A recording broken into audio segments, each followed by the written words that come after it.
तपो मानस मुच्यते मनप्रसाद सौम्यत्वम मौनम आत्मान विनिग्रह भावसंसिद्धे सत्यतेत तपो मानस मुच्यते.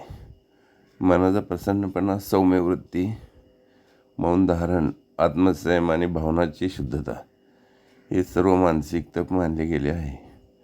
भगवद्गीता अध्याय 17 श्लोक 16 श्रीकृष्ण मानसिक तपश्चर्येचे स्वरूप स्पष्ट करतात.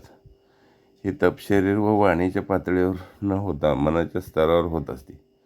मन सतत शांत, प्रसन्न, संयमी, सकारात्मक विचारांनी भरलेलं असावं, कारण खरी साधना ही मनशुद्धीनेच सुरू होते.